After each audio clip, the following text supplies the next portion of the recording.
नमस्कार विद्यार्थियों, मैं Amit Rajgaur, assistant professor chemistry department, Mayurakshi group of institute से।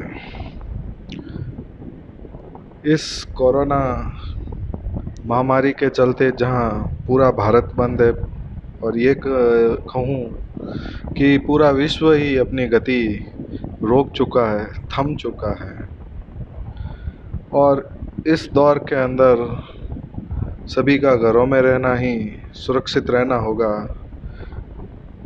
और लॉकडाउन 4.0 स्टार्ट भी हो चुका है। ऐसी स्थिति में आपका अपनी पढ़ाई के प्रति गंभीर होना बेहद आवश्यक होगा। ऐसा मैं इसलिए कह रहा हूं क्योंकि पिछले चंद दिनों से एक छात्र नेताओं के द्वारा मुहिम चलाई जा रही है, promote UG PG student without exams. क्या आज तक के इतिहास में ऐसा हुआ है? खास करके अपने यहाँ राजस्थान की यूनिवर्सिटियों में क्या कभी ऐसा हुआ है? होने में हो भी सकता है। ये सभी जो कंडीशंस आप लोग दे रहे हैं बिना एग्ज़ाम के आपको प्रमोट किया जा सकता है, लेकिन एग्ज़ाम तो वो लेंगे ऐसा लगता है, क्योंकि बिना एग्ज़ाम के आप लोगों को नेक्स्ट क्लास में प्रमोट करने में बहुत कठिनाइयों का सामना होगा, क्योंकि आप लोगों की मार्कशीट के अंदर अंक भी चढ़ाने होंगे। अगर आप लोगों को बिना एग्ज़ाम के आगे की कक्षाओं के अंदर प्रमोट किया जाएगा तो आप लोगों की जो अंक तालिकाएँ होगी, मार्कशीटें होगी, उसमें अंक कहाँ से आएंगे? कभी आप लोगों ने ये सोचा है? क्योंकि आप लोगों का कोई इंटरनल असेसमेंट अभी तक नहीं हुआ है और आप लोग खुद कह रहे हैं कि अभी एग्ज़ाम पॉसिबल नहीं है, तो आप लोगों का इंटरनल असेसमेंट हम भी लेंगे तो किस बेस पे लेंगे? वो भी अभी पॉसिबल नहीं है। आप लोगों को अभी एक चीज़ पर सबसे ज़्यादा फोकस करना है और वो है आपकी पढ़ाई। मैं ये नहीं कहता हूँ कि एग्ज़ाम कैंसिल होंगे या एग्ज़ाम होंगे ही होंगे। हो सकता है पॉलिटिकल प्रेशर बने और आपकी बात शिक्षा मंत्री मान ले, लेकिन जो आप बिना एग्ज़ाम के नेक्स्ट क्लास के अंदर भी चले भी जाएंगे तो वो आपके काम नहीं आने वाला है। क्यों नहीं आने वाला है? क्योंकि आप लोग सभी भावी टीचर हैं। तो जब आप एग्ज़ाम देंगे तो आपके BSc first year, second year, third year के जो भी स्टूडेंट्स हैं, तो वो पार्ट तो आपके आएगा, तो आप लोगों को वो तो पढ़ना ही पड़ेगा। पहले पढ़ो या बाद में, आप लोगों को ये चीज़ें पढ़नी ही पड़ेगी। तो इस संदर्भ में मेरा तो आप लोगों को मोटिवेट करने के लिए मैंने ये वीडियो बनाया है कि आप लोग उस ओर ध्यान न दें कि एग्ज़ाम होंगे या नहीं होंगे। वो एक अलग चीज़ है। हो सकता है आप लोगों की बात मान ली जाए, लेकिन ऐसा कितनी बार हुआ है? अगर हम लोग ये देखें राजस्थान के इतिहास में, तो ऐसा कभी नहीं हुआ है।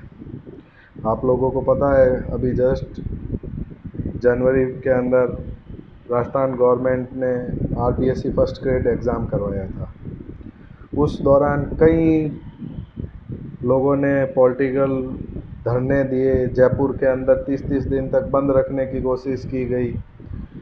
एडी से चोटी तक का जोर लगा दिया गया कि फर्स्ट ग्रेड का एग्ज़ाम नहीं होगा, लेकिन सरकार के आगे सब नतमस्तक हुए और जो बच्चे पढ़ रहे थे और जिन्होंने इस माहौल को देखकर सोचा कि नहीं होगा, तो उन लोगों ने पढ़ाई छोड़ दी, तो वो बाद में पछताए। और जिन्होंने ये टारगेट रखा कि नहीं पढ़ना है तो पढ़ना है, तो आप लोगों को भी पढ़ना तो है, और इतना लंबा चौड़ा कुछ भी नहीं है कि आप लोग नहीं पढ़ सकते हैं।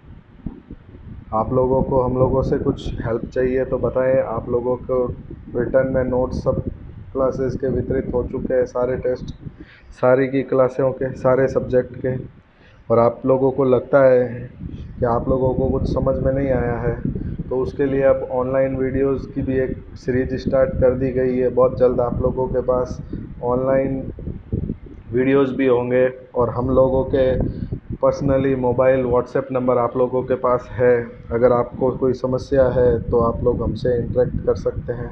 लेकिन मेरा यही कहना होगा कि आप इन छात्र राजनेता भी, जो भी है छात्र नेता है, राजनीति कर रहे हैं वो लोग, उनके चक्कर में ना आए और अपनी पढ़ाई पर ध्यान दें। मैं एक बार फिर ये इस लाइन को दोहराना चाहूँगा कि आप अपनी पढ़ाई पे ध्यान दें। एग्ज़ाम पॉसिबल नहीं है, लेकिन अगर गवर्नमेंट ने चाहा तो वो एग्ज़ाम किसी भी कंडीशन में करवा देगी। वो नहीं देखेगी कि आप लोग कोरोना से मर रहे हैं, कर रहे हैं, क्या हो रहा है। वो आप पिछले दिनों जोधपुर में देख चुके हैं कि किस प्रकार धीरे धीरे एकदम से ढील स्टार्ट हुई और लॉकडाउन थर्ड लगभग समाप्त हो चुका है। अपने यहाँ पे भी ज़्यादातर ढिलाई दे दी गई है। तो उन लोगों को कोई फ़र्क नहीं पड़ता है कि जनता जिए मरे। मेरा तो यही कहना है, घर पे रहे, सुरक्षित रहे, सोशल डिस्टेंसिंग मेंटेन करें, पढ़ाई करें। और आप लोगों के लिए ये पढ़ाई का बहुत अच्छा समय है, क्योंकि एकांतवास हो रखा है। कोई आप चाह कर भी बाहर नहीं जा पा रहे होंगे। मैटर आप लोगों तक पहुंच चुका है। हाँ, हो सकता है कुछ लोगों तक नहीं पहुंचा है, तो कोशिश करें कि, क्योंकि आजकल सभी के पास एंड्रॉयड फ़ोन तो सभी के पास होता है। तो मेरा तो यही कहना होगा कि आप लोग इनसे बचते हुए अपनी पढ़ाई पे ध्यान दें। और हम लोगों से कुछ मार्गदर्शन चाहिए तो मैं अमित राज गौड़ आप लोगों के लिए हमेशा हाजिर रहूँगा। मेरे नंबर सभी के पास है, आप लोग मेरे को व्हाट्सएप कर सकते हैं। आप लोगों की समस्याओं का मैं समाधान करूँगा। इसी आशा के साथ स्टे होम, सेफ रहें। प्रिकॉशन ही प्रोटेक्शन है। आप घर पे रहेंगे तो सुरक्षित रहेंगे। मास्क का उपयोग करें, घर पे रहें। धन्यवाद।